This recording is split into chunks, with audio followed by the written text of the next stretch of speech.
Adverse decisions. Welcome to Plathville. Fans are furious about this cast member's behavior. After a few episodes of the 7th season of Welcome to Plathville, viewers were introduced to a number of new cast members, including Lydia Plath's boyfriend, Zac Wyse, Isaac's new girlfriend, Kaylin, and Ethan Plath's new girlfriend, Tegan. Fans of the show are outraged over the poor treatment of one cast member and the hurtful judgments that have been made. Only 3.5 months before Season 7 was filmed, Zac and Lydia met at a youth church group while Lydia was in Zac's home state of Colorado. Now, on the show, Zac is set to pop the question to Lydia, and they are already married in real time. In particular, Ethan went out of his way to say during an interview that he believed Zac was gay, and he flat out informed Lydia that he didn't like Zac for little to no reason, which made Lydia cry. Zac did not receive a warm reception when he met numerous members of the Plath family. Fans are not happy with Zac's treatment by the Plath family, since they believe he was wronged. In addition, Ethan implied that Zac was effeminate when speaking to his mother, and he made Zac uncomfortable by cutting him out of conversations when Zac met Isaac and his friends. Fans of Welcome to Plathville expressed their disgust at Zac's treatment in a recent post by Lydia detailing why she and Zac chose to wait until marriage to have their first kiss. Patriarch Barry Plath's prompt approval of Zac's proposal to Lydia suggests that Zac has good intentions, but he was not given the space or opportunity to make a good first impression on the Plaths and establish a genuine connection. Fans of Welcome to Plathville don't think that's right. In contrast to Lydia, who is different from her siblings due to her devoutness, sincerity, and lack of drama, Zac is likable but very different from most of the Plath family members. Rather than being happy for Lydia and attempting to get to know Zac and help him feel better, a number of Plaths are making him feel bad, which fans don't believe he deserves. Fans have been drawn to the innocent and pure relationship between Zac and Lydia. Their decisions about their relationship, which are unconventional in this day and age, highlight their individual values and beliefs and make them likable, which is why fans of Welcome to Plathville are supporting Zac. Since there is still a lot of season left, it is possible that the Plaths can redeem themselves by becoming kinder to Zac as his and Lydia's wedding approaches on the show. However, this popular stance is creating villains in Welcome to Plathville Season 7, with Ethan serving as this season's antagonist and Isaac not doing himself any favors either. But Kim tries to start again after her divorce. Welcome to Plathville. While the early seasons of the reality TV show focused on the family's musical aspirations and how they would perform as one large group, the TLC series has since expanded to cover much more, delving deeper into the members' personal relationships. Welcome to Plathville has been providing viewers with an intimate look into the lives of the Plaths, a deeply religious family whose 9 children are rapidly growing up and figuring out their own paths. In more recent news, Kim and Barry, the family's parents, announced that they would be officially divorcing, and now Kim has finally spoken out about how difficult the separation was for her. Since the show's 2019 TLC premiere, a number of the Plath children have grown up and left the house to begin their own independent lives. Viewers who have been watching the show for a long time will undoubtedly remember Kim as a very talkative and vivacious character on screen, while Patriarch Barry was much more reserved. Although their personalities occasionally seem to clash, they managed to make it work, raising 9 children on their farm with Kim as the homemaker. In June 2024, Kim filed for divorce after making the shocking announcement last summer that she wanted to leave her husband, claiming that Barry felt emotionally distant and that their marriage hadn't felt like a true partnership in a long time. The pair announced their formal split in a joint statement in June, according to Us Weekly. After much consideration and deliberation, we have made the difficult but ultimately best decision to dissolve our marriage. We have experienced many highs and lows during our 24 years of marriage, and we will co-parent our wonderful children as we move forward in this new chapter of our lives. Since then, Kim has had a lot of problems adjusting to living alone.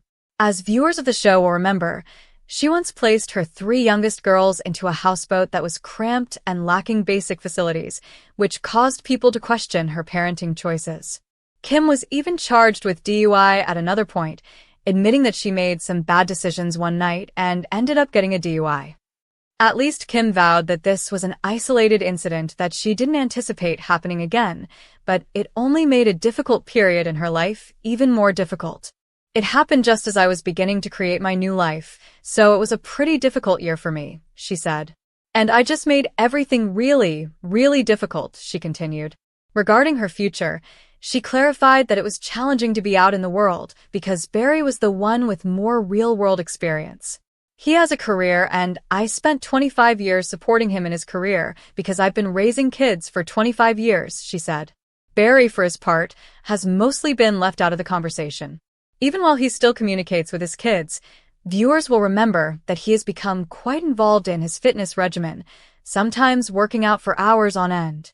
According to Kim, her ex-husband hasn't offered any support throughout the trying time following their split. She admitted that she hoped Barry had visited her at some time, particularly while she was having drinking problems, but he never did. Kim went into further detail about her hopes that Barry will get in touch with her. Never once did Barry approach me and say, "You know, I see you're drinking. You have a DUI, I see. Kim, are you okay? Are you having difficulties with anything? Would you like to talk about how much I value you as a person?" And I was really curious because we were together for 25 years. Together, we have 8 children. I just wanted to know whether you were all right. He never inquired. In spite of everything, Kim seems to have found a way to go on with this new phase of her life. In actuality, she fell in love with someone else shortly after she and Barry parted ways. After meeting, she and her current boyfriend, Ken Palmer, fell in love right away, and he even appeared on the show. Managing her family's reactions to her new partner was a major aspect of Kim's narrative in the previous season. It was evident that some of her children felt it was too soon for her to be moving on following her divorce, as many of them admitted to the cameras that they were ambivalent about, if not suspicious of, Ken dating their mother. However, it appears like the two are still together. But Cairo, a peaceful village, was bathed in a warm glow as the golden Florida sun was just starting to rise. Standing barefoot on the balcony of her tiny apartment, Lydia Plath held a mug of cold coffee. "This can't be the end," she told herself as she gazed down at the deserted street below, her long hair blowing softly in the wind. Not quite yet. She had been away from her family's farm for about a year. A year of self-reliance, errors, heartache, and development. But no matter how far she traveled, to Nashville, Tampa, or even, for a brief while, Los Angeles, her mind kept returning to the same query. If I'm not the girl they brought me up to be, who am I? When everyone else wore innocence, Mariah was the one who dared to wear black eyeliner and had always been the renegade. However, she felt as though her world had lost its base following the large family break when Kim and Barry's marriage collapsed and Ethan and Olivia drifted apart. She recalled the evening she informed her mother that she was leaving. "I have to live my life, Mom. I can't continue to act as though everything is fine when it's not." Kim had been crying out of dread rather than rage. "Mariah, you believe that freedom equates to happiness, but the world is cruel to girls who think from the heart." However, Mariah had merely grinned pitifully and replied, "After that, I'll learn how to treat myself with kindness." Now, whenever she felt lost, those words would reverberate in her head. Mariah poured herself into music after leaving home. She played at small open mic clubs, recorded music in her bedroom, and worked evenings at a coffee shop. A local producer named Ryan Colt took notice of her voice, which was raw, emotive, and dripping with pain. He vowed to help her create an album. Ryan was older, personable, and self-assured, all qualities Mariah believed she needed. However, the friendship that began with a passion for the arts evolved into something more sinister. Every time she sobbed, he told her she was too dramatic, censored her songs, and chastised her feelings. He would remark, "Mariah, you're talented, but if you continue to cling to your family trauma, you'll never succeed. Power, not suffering, is what people want to hear." She came to the realization that evening that he had no understanding of her music, because her power came from her pain. Despite the fact that she would lose everything she had filmed, she decided to walk away from the arrangement. She was relieved yet crying as she sat on the floor of her apartment that night, surrounded by her journals. She said to herself in a whisper, "Singing in the dark is preferable to selling my soul for attention." A few months later, Mariah's brother Ethan texted her. It was brief, straightforward, and sufficient to make her heart skip a beat. "It's not good for Mom. Perhaps you should come home." It had been over a year since Mariah and Kim last communicated. Although she wasn't prepared for forgiveness, she felt compelled to leave. After packing a few clothing and her instrument, she spent the night driving back to Cairo. Her heart wrenched when she arrived at the well-known dirt road leading to the Plath family's house. The white farmhouse appeared quieter and smaller than she had remembered. Barry's face was exhausted and his hands were rough as he fixed the fence. He froze upon seeing her when he looked up. "Mariah?" "Hi, Dad. I didn't anticipate you returning here so quickly." "Yes," she said with a slight smile. "I didn't either." Neither of them spoke when she eventually spotted her mother, Kim, in the kitchen, her face tired but gentle, her hair streaked with gray. They simply stood there, silently crying, and then they collapsed into one another's arms. The next few days were emotional. Kim acknowledged that she had attended counseling in an attempt to comprehend her previous choices and the manner in which she had managed her kids. Barry, on the other hand, was learning how to start over without becoming angry. Mariah and her siblings would spend the evenings outside, with Lydia softly playing the piano, Isaac discussing flight school, and Amber inquiring about life outside the farm. Mariah felt as though the fragments of her family were gradually coming back together for the first time in years. But it wasn't easy to forgive. She eventually confided in her mother one evening. "Mom, you never asked me how I felt. You always told me what was right or wrong. How lonely that made me, do you know?" Kim's eyes grew regretful. "I understand, my love. I believed I was keeping you safe. However, I was simply terrified that I might lose you forever if I let you go." Mariah's voice broke as she turned away. "Mom, you did lose me. For a time. However, perhaps we can now locate one another once more." They also had a genuine conversation for the first time in years, not as mother and daughter, but as two women coming to terms with their own mistakes. Mariah picked up her guitar and started to play one peaceful morning as the sun shone through the window. It was a gentle, continuous song that was full of both optimism and sadness. "Home Isn't a Place" is the title she gave the song. Home isn't fields of gold or walls. It's the hearts I hold and the voices I lost. I discovered my truth when I fled for freedom. You came from the same path that broke me. With tears in her eyes, her mother heard from the doorway. Mariah used the song, her first since splitting with Ryan, to close one chapter and begin a new one. The song quickly became popular once she posted it online. Thousands of commenters, including mothers, young ladies, and dreamers, said that her lyrics resonated with them. Mariah came to the realization that she didn't require authorization, a label, or a producer. She only had to tell the truth. After several months, Mariah resumed performing, this time with assurance. She balanced her singing career with trips home by traveling between Nashville and Georgia. Although they weren't flawless, her family was getting better. When she glanced out at the audience during one of her performances, she noticed her mother, brother, and siblings grinning with pride in the back row. She inhaled deeply, made contact with her guitar, and spoke into the microphone. Anyone who has ever been told they're too much, too emotional, or too broken should listen to this next song. You're not. You're simply authentic. As the crowd applauded, Mariah grinned, her soul steady, her voice powerful. She had at last reconciled her feelings of belonging and revolt. But Cairo, Georgia, had a calm morning. The huge pine trees that encircled the Plath family's expansive farmhouse allowed the sun's golden rays to soak through. It appeared to be a serene rural house from the outside, the epitome of simplicity and family values. The Plath family, however, was anything but serene on the inside. The long wooden dining table had Kim and Barry Plath seated at either end. Their eyes avoided one another, their faces stiff. Like the quiet before a storm, the air between them felt heavy. The children were moving in silence around them, each one attempting to avoid disturbing the delicate tranquility that may break at any time. "Barry," Kim remarked at last, her tone composed but tinged with annoyance, "we can't keep acting like nothing is wrong. The children sense it.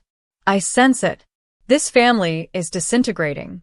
Barry rubbed his temples and moaned. "I'm not acting, Kim. I'm attempting to maintain my composure. However, you are the one who has evolved. You've grown aloof." Kim's jaw tightened as she averted her gaze. "Barry, I'm trying to rediscover who I am.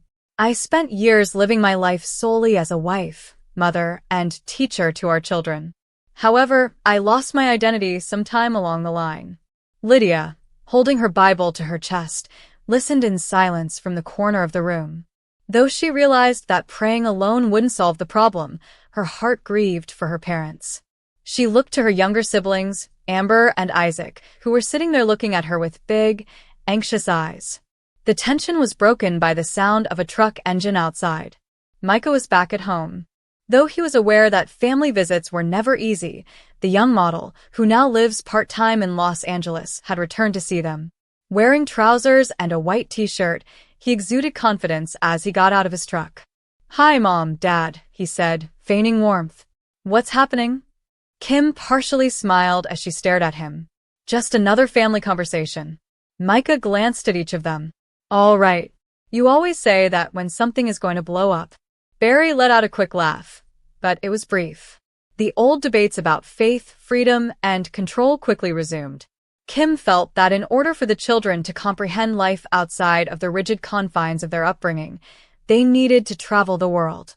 But Barry was worried that too much independence might cause them to stray from the principles he had put so much effort into establishing. Barry countered, "You're pushing them too fast. They're not prepared for everything that comes their way." Kim gave a headshake. "If we keep them in a bubble, they will never be ready." At that moment, the front door opened once more. It was Mariah, the family rebel, wearing a deep purple suit, black boots, and her trademark pink hair streak. Everyone turned to face her because of her electrifying presence. She crossed her arms and remarked, "Well, it seems like nothing has changed." Barry spoke softly. "Mariah, we were just discussing, how have I destroyed this family?" She cut off abruptly. "Because, that's the regular subject?" Kim got up and spoke steadily. "Honey, nobody said that." However, Mariah had fiery eyes. "You don't need to express it. Every time I enter this house, I sense it." Micah put his hands up and moved between them. "Now is not the time to do this." However, it was too late. The storm was on its way. Mariah looked in her father's direction. "You're still unable to accept me for who I am. Because the world is different. You still believe it to be wicked. Dad, I'm sick of hiding. I've had enough of acting like the girl you wanted me to be." Barry's expression stiffened. "I didn't ask you to hide. I requested that you respect your family. There is a distinction." Kim's voice broke. "Barry, please." "No, Kim," he firmly stated. "This is something she must hear. We brought her up with faith and love." However, she abandoned both. Despite her trembling voice, Mariah's comments were powerful. "I didn't ignore love. I lost control of the situation." The room fell silent once more.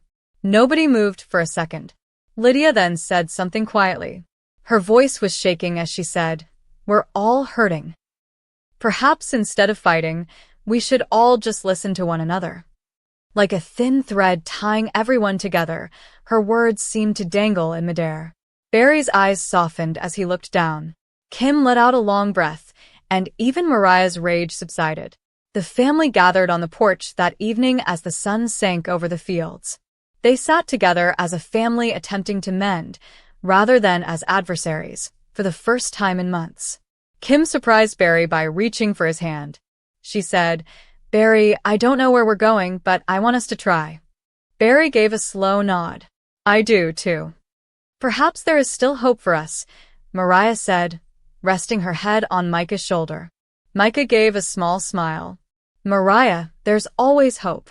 For the Plaths, too."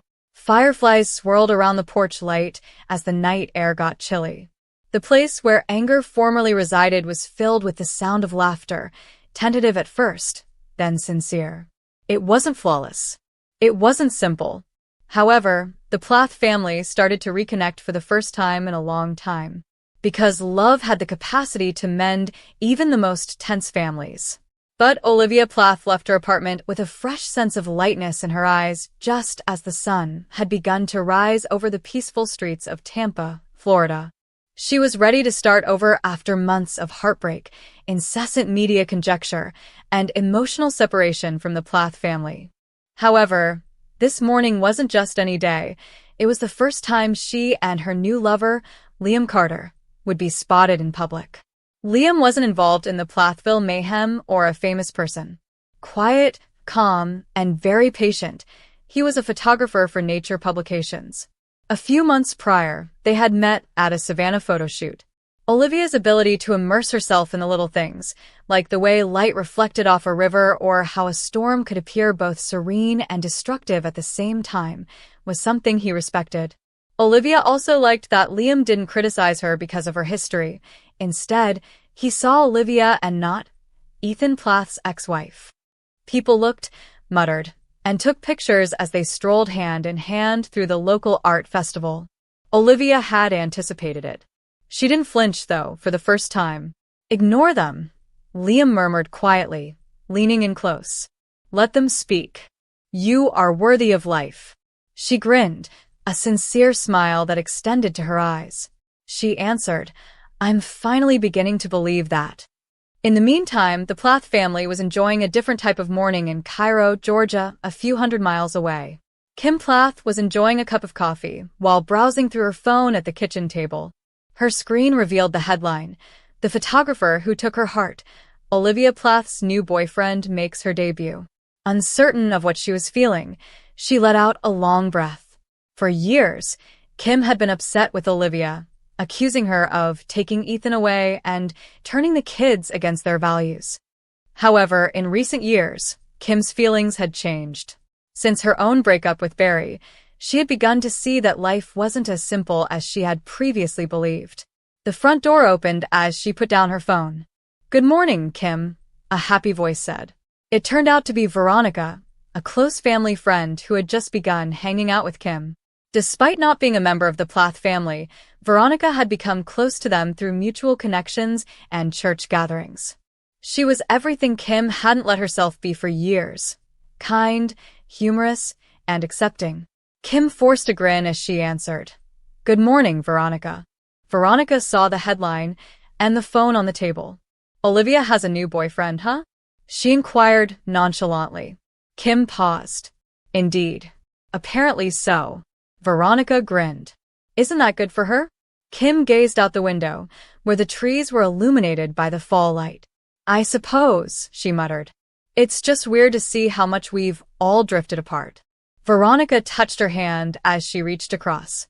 "Perhaps there is yet time to rebuild." "Kim, you've changed a lot." Olivia might have as well. Kim wished to think so. She secretly missed Olivia as a person, not just as a daughter-in-law. Olivia had been fearless, imaginative, and vibrant. Everything Kim had been before years of dread and control sapped her soul. Kim was persuaded by Veronica to make an impromptu road trip to Tallahassee later that week. Veronica smiled and added, "Come on, you need a little fun. Just us, no schedules, no family strife." Kim first objected, but after a while she gave in. There was music, laughter, and open communication during the drive, which was something Kim hadn't experienced in a while. She discussed her regrets, her shortcomings as a mother, and the loneliness she experienced following her breakup with Barry. In order to keep Kim cheerful, Veronica listened and occasionally cracked a lighthearted quip. At one point she stated, "You can start over too." Not only Olivia. Kim gazed thoughtfully at the passing landscape. She said, "I think I want to. I simply have no idea how." Olivia and Liam were seated in a little cafe by the bay back in Tampa. The smell of coffee and salt in the ocean breeze drowned out the sounds of people talking. Olivia responded, looking through her phone, "I saw the pictures. There are already rumors that I moved on too quickly." Liam extended his hand to grasp hers. "You have no influence over their thoughts. The truth is the only thing that counts. She gave a nod. Indeed. And the fact is, I'm content. I'm truly happy for the first time in years. Olivia was stopped in her tracks by a message she received later that evening. Kim sent it. Kim. Hello, Olivia. I watched the news. You appear to be really cheerful. I simply wanted to express that I'm happy you were able to find peace. Perhaps we can speak again when you're ready. Olivia took the time to read the message twice. She took a moment to respond, then her gaze softened. Liam took her phone and read it without comment. She made contact? He inquired. Olivia gave a nod. Indeed. I didn't believe she would. Perhaps it's time for you both to recover, Liam suggested softly. Olivia gazed up at the stars. Perhaps it is. Their paths crossed by chance a week later. Olivia just so happened to be there, taking pictures for a local magazine, while Kim and Veronica were in Tampa for a brief healing retreat. Perhaps this was a case of perfect timing. Both women froze as their gazes locked across the garden. Unspoken history, the suffering, the miscommunications, the years of silence, filled the air. Kim stepped forward tentatively. Olivia, she murmured. With her camera still around her neck, Olivia nodded. Hello, Kim. Both were at a loss for words. Then Veronica, always the mediator, grinned broadly. Well, isn't the cosmos acting in this way? The tension gradually subsided as they all laughed uneasily. They eventually found themselves seated on a bench and first discussing trivial topics like travel, employment, and the weather. But after a while, the discussion became more in-depth. In a low voice, Kim acknowledged, I was hard on you. I was just controlling everyone, even though I thought I was protecting my family. Include myself. Olivia gazed at her, her eyes sparkling. Neither was I innocent. I gave you a harsh judgment. I had no idea how difficult it is to relinquish control. They were not angry with each other for the first time in years. Just two ladies who had endured too much and were at last learning to forgive themselves, not each other. New beginnings, huh? Veronica grinned as the sun sank beyond the horizon. Olivia gave a nod. Indeed. Perhaps we all get it right this time. And it felt possible for the first time. Hi everyone, welcome to my channel. My name is Mina, and I hope you're having a great day. Remember to subscribe to the channel if you enjoy the video.